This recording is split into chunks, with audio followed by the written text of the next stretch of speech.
Natsuhi let them know she wanted to be left alone for a while so she could drink some black tea in the rose garden. The black tea that had been carried all the way to the bench was the Sri Lankan tea dimbula that she had promised Berto, along with some patis. Sitting on either side of the snack, staring at it curiously, the wife of the head and her witch could be seen. Apparently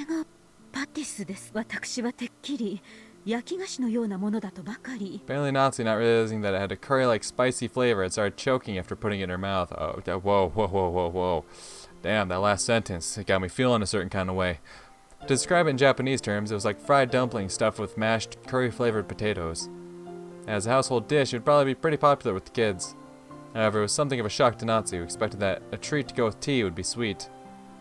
知らんのか？リンブラといえばこれだぞ。紅茶ならクッキー。ああ、チョコでも良いな。chocolate. 日本茶なら羊羹だが、塩昆布でも良い。中国茶なら小籠包。わらわは月餅も好きだ。Mooncakes. How about moon pie? How about a moon pie? Cup of tea and some moon pie?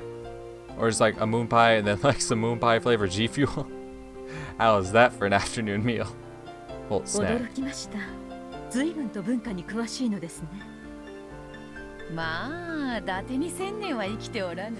I've been living 1,000 years for nothing. It's all thanks to moon pies. 世界の名茶は一通り試した。And don't even get me started on the flavors of moon pies I've tried. お茶の世界旅行といったところか。確かに、それは立派な世界旅行ですね。このような紅茶の楽しみ方もあると、今日初めて知りましたので、これは貴重な体験です。わらわは六軒島より出られこれくらいしか旅をすることはできぬでな。そなたはどうか富豪の妻らしく世界を優雅に旅してきたのであろうが。ジェシカが生まれる前は主人はいろいろな国に私を連れて行ってくれ、嫁ぐまでは一度も海外旅行をしたことがなかったので、どれも新鮮な体験でしたよ。そなたも窮屈な家に生まれたらしいな。厳格でしたが素晴らしい教育を、それを窮屈と呼んではお父様とお母様に失礼です。雄弁に窮屈であると語っておるわ。Kraus might have pitied Natsuhi, or he might have wanted to take her away from the rigid Uchiromiya family for a little bit and let her rest. Or he might simply have wanted to take his wife around countries he knew well, to show off everything he knew. 主人はお父様と違ってアジアの国が好きで、香港、台湾、韓国にタイ。Oh shit, I'm pressing the wrong button. マレーシアも行きましたっけ？クラウスめ、金蔵の西洋かぶれに反抗したつもりか。しかしアジアも良いぞ。日本人は丸ごと西洋かぶれだからな。外国といえば西洋しか想像せん。西があれば東もあろうに。私も西洋の知識はそこそこにありましたが、東洋の知識はあまりなかったもので、旅先でいろいろと主人にからかわれましたっけ。Beato subtly peered into Natsuhi's heart as the latter grumbled that the trips had all been very tiring.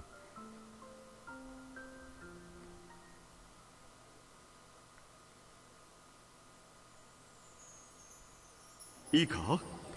これは貧乏という。ここでは庶民的な嗜好品だ。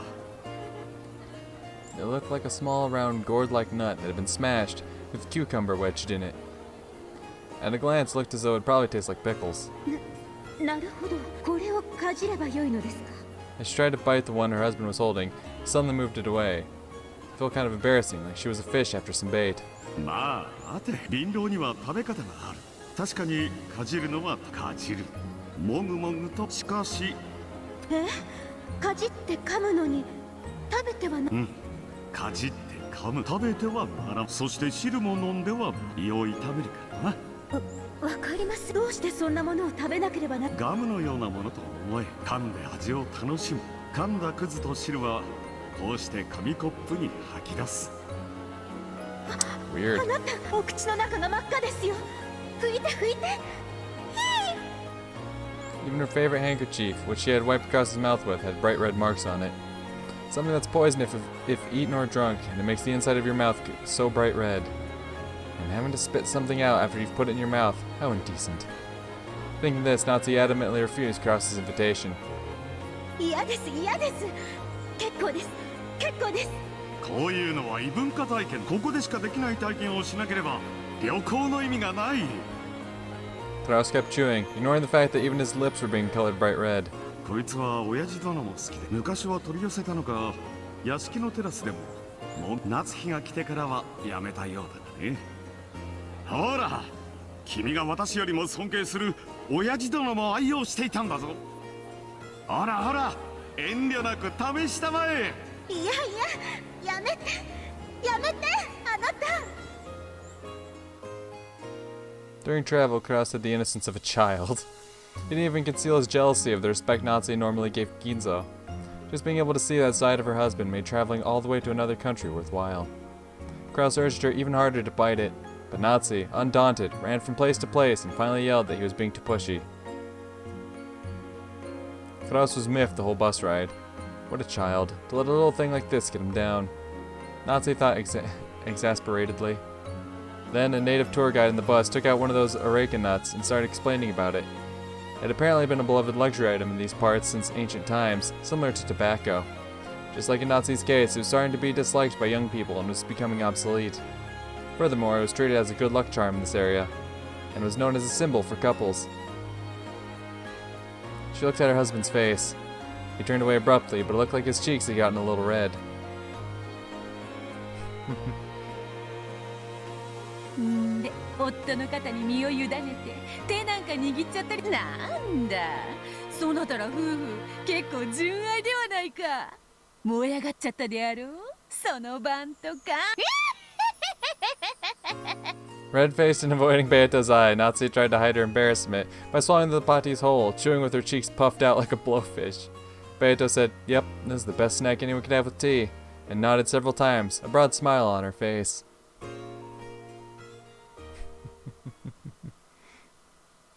もっともそれも新婚の頃の話です。今は六軒島を出ることもできんカゴの鳥ですよ。それを言うならわら、死ねども死ねども六軒島よりは逃げられぬ。カゴの鳥はわらは。あなたのことは知りませんし、しかし軽んじれぬ境遇であったことは察します。老名主を気取るつもりもないわ。同じカゴの鳥同士。わらわはそなたを気に入ったぞ。Understandable. そうですか。I too have taken quite a liking to Natsuhi. I don't know if anyone's この noticed 度の that. 親族会議における使用人たちへの指示や采配は見事であった。金蔵が何時にどこにいて何をして何を残したか、それらを見事に共有させ、矛盾なく組み合わせ、それらの緻密な計画書は高度な魔法陣のそれと同じ美しさがあったぞ。To make it look like Ginza actually existed and was living his own way, she had written his schedule for the day down to the finest detail and made the servants follow it to the letter. When did he meet whom and where, and what did he leave them? When did he do what and where, and what changed?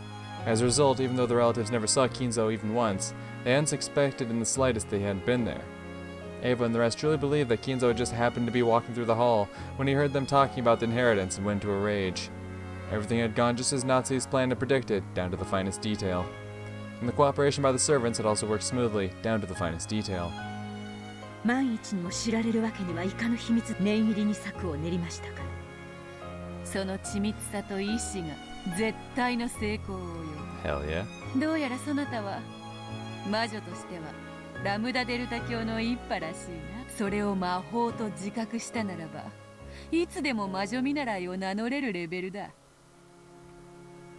それを魔法と呼ぶなら、熊沢あたりは差し詰め、仮病の魔女、忙しい日に限って腰痛で休むと毎年親族会議の日にはいつもです。ああ、熊沢もっともっと高位の魔女であるぞ。I mean... 正体知ったら驚くぞ。yeah.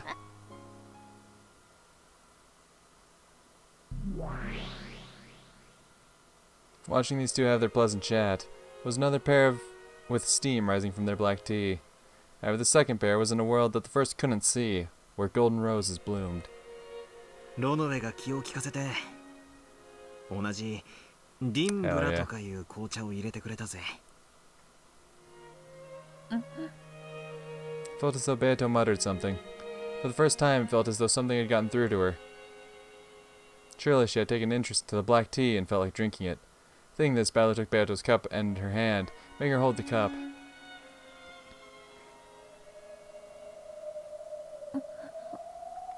Beato's eyes trembled sadly and her fingers shook, almost as though she couldn't even move her fingers as she wanted to, and was mourning the fact that she could no longer enjoy the tea she had once loved by her own power. That's how she looked. So Battler put his hand on Beato's, grabbed hold of the teacup, and lifted it to her lips. Then, there was only a single mouthful. Beato sipped. The days that had been locked in a killing fest with red swords and blue wedges already seemed like the distant past. Now, not only was Beato unable to do that, it's even difficult for her to make her body do as she pleased. Even just drinking a mouthful of black tea like this was hard. どうだ、バラの匂いが素敵な紅茶だよな。口に合うか。Of course, Beato didn't respond. どうしちまったんだ。これもまた作戦なんだろ。落ち込んでるふりをして後でバーッと驚かそうって作戦なんだろ。それが狙いならもう二度と同じ手には乗らねえからいい加減にしろ。お前がそんなざまじゃこっちも調子が狂うんだよなあ。そろそろ引っかかったなバーカってバカ笑いしてくれよ。どんなネタもあまり引っ張りすぎると笑えなくなるぞ。二番煎じなら特にな。I love like the back and forth between like the two expressions she has in this state. There's like down and there's like she's all squinty and her mouth drops even lower. And then her eyes open a little bit, mouth lifts a little bit more. And then it just drops more again. She just fucking goes back and forth between those two expressions. あそこで夏日おばさんとお茶を飲みながらケラケラと笑ってるみたいに。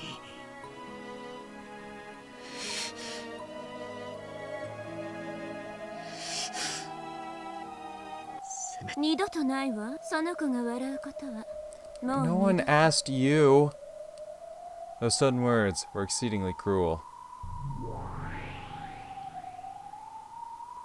どうして二度となんて言える。ベアトの笑う権利を勝手に奪うな。あら、赤で言った方がいい？ I shook my head furiously. Then, with an expression that didn't reveal her thoughts in the slightest, Brinkcastle spoke while looking at Beato's face. And the words she used was completely incomprehensible to me. おめでとう。Huh? 何がだ。ベアトがそのざまなのはあなたが勝って。何を言ってやがる。あなたはかつてのゲームで言った。これは互いを苛む永遠の。そうよ、ベアトにとっても拷問だ。そしてその拷問ゲームにだからベアトの魂は殺され人形同士。俺がベアトを殺したと。 I mean, I thought that was pretty obvious, but alright. 勝敗はどちらか一方の勝とうとする意志がくじ。あなたとベアとの戦いという意味においてはすでに前回あなたにとっては預かり知れぬうちにだろ。なら俺の勝利なのにどうしてゲームが終わ。どうしてこのゲームがまだ続いている。その子の足首についてるラムダが施したルールなのよ。Even if Beatrice tries to yield or gets discouraged or gives up, she's incapable of stepping down from the game. That's the rule. Or maybe it's a curse. かつて私はあなたをサポートしたわ。あなたには知覚できないだろうけどあなたにとって有利な展開とヒントが与えられる。だから今あなたはここにこうしていられるのよ。覚えてる？私に助けられたこと。Brinkcastle stared at me. It's true, I wasn't aware of it. But just maybe, I was saved by her. 同じようにそして今度はベアトが屈しようとしている。だから今度はラムダが屈しないようにサポートしたわ。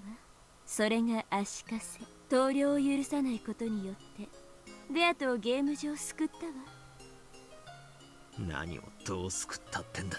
本来ゲームは2つのどちらかが負けを認めて投了、どちらかがチェックメイトでゲームに、ベアトはその前者に抵触しかけた。だからラムダはそれを潰し敗北をギリギリのところでゲーム上は立派なサポートだわ。 So the only way this game can end now is if I win. At the very least, until I do win, this witch called Lambda Delta can probably try to buy time for Beato to make a comeback. But that'll just prolong Beato's suffering even more. Neither of us want that. Both Beato and I fought with all we had trying to win. The game repeated it several times because we were both giving it everything we could muster. Then that one time, we confronted each other head on with all of our strength, and Beato acknowledged her loss. She said she wanted me to end this game and entrusted everything to me. So Berncastle's words are the truth. She said it's my fault Beato has become a living corpse. That's true. But it's something both of us wanted. 俺たちの勝負はなのにゲームは終わらん。だからベアトは俺に託したんだ。早く勝ってこのゲームを終わらせろってな。 Now that the game's been resolved, letting it continue any further means endless torture for Beato. Nothing more than a nightmare. I've got to give her a perfect checkmate, end this game in the truest sense, and let her rest in peace. For that reason, I'll keep fighting. But by continuing the game, Beato's eternal torture will continue. It felt as though I could only let her sleep peacefully by slowly strangling her to death. Damn, what an analogy. もう俺には真実なんてどうでもいい気がしてきた。ベアトの気が済んだならもうゲームなんてどうでもいいだろ。ベアトは投了した。俺は魔女幻想の真実など捨ておいて家族とそれでいいじゃねえか。 If only Lambda Delta hadn't placed the curse of that shackle on her, this battle would be over already. That's why I found it detestable. This game, which I can't finish without tormenting Beato more, is detestable. 何？真実に近づいたらベアトが苦しそうな表情なら好きなだけ手加減す、あるいはベアトに勝ち、そして妹に孤独で悲惨な未来を。そういうわけじゃ。 That's right. I have to return for Angie's sake as well. I know this isn't the time to start feeling compassion for Beato. ならきっちり殺しなさい、その魔女を。 Even though Beato was right there, Berncastle spoke without holding back. あなたの目的は、あなたは前回のゲームでお前を殺すってね。ああ、そうかもな。だがそれはお前にとやかく言われることじゃねえな。知ってる？爪を剥ぐときはね、一気に剥いでくれた方がマシなのよ。あなたみたいにぐりぐりもたもたと剥がれる方がよっぽどいい。 That's true. That's true. I mean, I don't have any experience in ripping one of my fingernails out, but you know, I can totally believe that. That's true with anything. If you got like, I don't know, like the most common thing, you know, would be like a band-aid. Like you don't want to slowly peel it off, because then that's gonna be, you just want to rip that fucker off, and then you just have that instant, and then it just calms down. And it's like, yeah. So I can only imagine it's the same thing with, you know, tearing a finger. I can't even begin, to imagine that shit. Like, you're just, like, twisting and pulling. It's like, ah. But if you just, like, yank that fucker and just... It's gonna hurt like a son of a bitch, but it's not gonna be so prolonged. Which I think is the whole point she's trying to make here. あなたのしてることの方がよっぽど拷問だと思うけど。 Yeah. 慈悲があるなら一気に殺しなさい。それが殺すということよ。余計なお世話だ。俺がこいつにどう引導を渡すかはお前もあのラムダデルタという魔女も関係ない。俺が他の誰にも。その意志に変わりがないならいい。私はあなたにかけていい？決して忘れないことよ。このゲームに決着をつけない限り、あなたにだってこのゲームを放棄することは許され。分かってる。ラムダの狙いは分かってる。ベアトと同じようにあなたにも戦意喪失させて、二人とも生き人形にしてこの世界を永遠に安定させることよ。そんなの嫌でしょ。私も困るわ。お前の都合など知ったことか。だが俺はゲームを捨てない。ベアトとの戦いの責任を。目的が同じで嬉しいわ。そしてそれは躊躇なくその子を殺せるということよね。Just that face, it cracks me up. そうだ。I have no way of knowing whether those words eased her pain or hurt her, but I can tell by the dull tingling in my chest that I surely believe I've hurt her. I have no way of knowing what the silent Beato feels. If I think I've hurt her, does that mean she's actually been hurt? And if I didn't think I'd hurt her, would that mean no one's gotten hurt because of me? Oh no, man. Don't ask me these kind of things. Fuck if I know, dude. で、 So, あそこで夏日とお茶を飲んでるベア、大丈夫よね。ああ、大丈夫だ。金蔵の時と同じよ。ベアトリーチェなんてあれは魔女の力を借りて危機を乗り越える妙案を思いついて、二人が並んでお茶を飲んでるように見え、ゲームマスターであり物語の語り手であるラムダ夏日に対し一片の愛も持たずに凝視できたなら、だから私の目には夏日が一人ぼっちで黙々と紅茶を飲んでるようにしか見えないわ。 without love, it cannot be seen. Because love is lacking, it cannot be seen. あれは夏日が見せている妄想。あそこにベアトリーチェなど存在しない。Beato mumbled softly. It was a small voice that made it sound like she was in pain. The thorn of Berncastle's truth had stabbed into her chest. ああ、そうだろうな。お前の推理は正しい。だがそれをベアトの前で口にするな。ここはベアトの世界なんだから。あとこいつを夏日おばさんが本当に未知の人物 X。 この光景は1年前のものだろうが、この日の島の人数が赤き真実で示されてるわけじゃない。そうね。この日の六軒島の人数についてはラムダもなら夏日おばさんが本当にベアトリーチェと名乗る。俺にお前の説を否定できないように。だからそこにいるベアトが幻想だと断じることもできないぞ。ああ、猫箱理論。それベアトには通用したかもしれないけど。どうして？だって夏日はそこで一人ぼっちで紅茶を飲んでるんだもの。 Oh? There was a violent sound of glass breaking, and the Beato who laughed happily and cracked jokes about Natsuhi's newlywed years was erased. A lonely wind blew, and the one person who remained on the bench drinking tea with a tired expression was Aunt Natsuhi, all by herself. Okay. Oh. Beato groaned. I could see clearly that she was in anguish, and bleeding apparently. Another illusion of the witch had been smashed, drawing Beato towards death. In short, this is what the battle to let Beato rest in peace is all about. A second ago, Berncastle likened our fight to the torture of tearing fingernails out. I have to tear them out anyway. Then my last bit of compassion towards Beato should be to minimize the pain. In other words, even if I want to minimize her pain, I still have to cause it. True. I have to accept that look of anguish on her face. And at the same time, I realized what a merciless thing the Red Truth was. Right now, in this rose garden, there's no one except Aunt Natsuhi. In other words, there are no observers except for Aunt Natsuhi. So if that lone observer were to say that she'd had some tea with Beato, no one should be able to refute that. If there's something no one can deny, does that mean it's the truth? Aunt Natsuhi is enjoying the roses and drinking tea together with Beato. How could anyone have the right to mercilessly trample that pleasant moment? 赤き真実は、魔女と戦う上で時に推理を切られ、知ってるわよ。それが何？みだりに使うな。刃物は使うべき時に使えば道具、悪意を持って使えば凶器でしかない。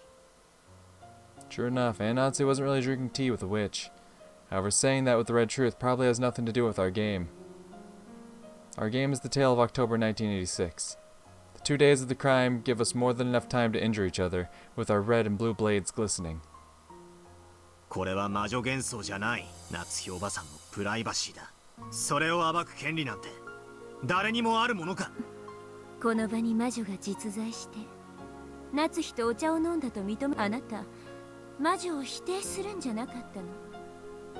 1986年10月4日から5日のだが、そのゲーム版の外についてまで、そもそも悪魔の証明により魔女、そしてこのゲームのルールに従い赤でそれを語るのもステイルメイトで禁じ手だ。赤き真実でさえ魔女の存在を否定はできねえんだぜ。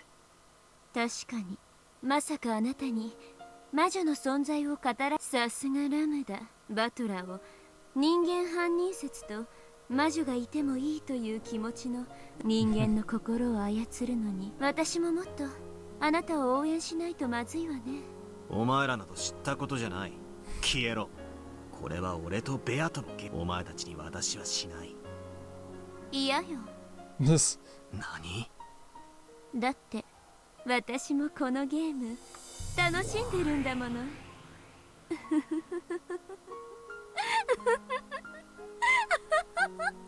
Uh-huh. Burncast disappeared, leaving only that unpleasant laugh behind. That's not the worst laugh I've heard.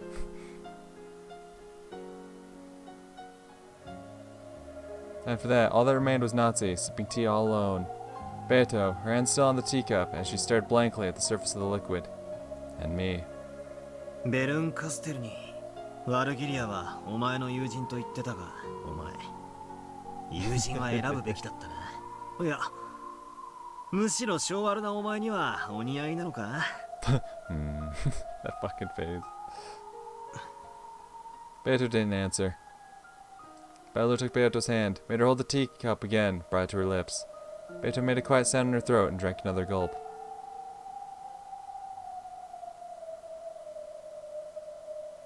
Then, Natsuhi's lonely tea time ended. That truth, which was Natsuhi's alone and observed by no one else, had been defiled.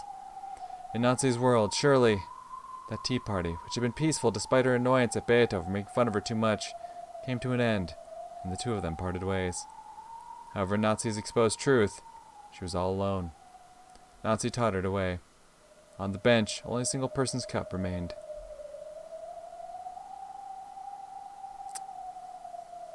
Damn. Okay, okay. I see you, I see you.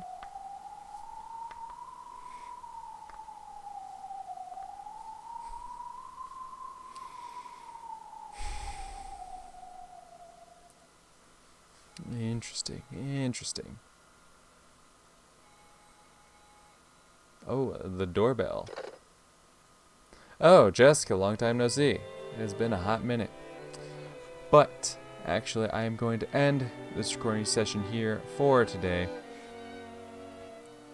But no, we got a good introduction to everything, alright? I'm feeling it, I'm feeling it. It feels good to be back into it, I'm not gonna lie.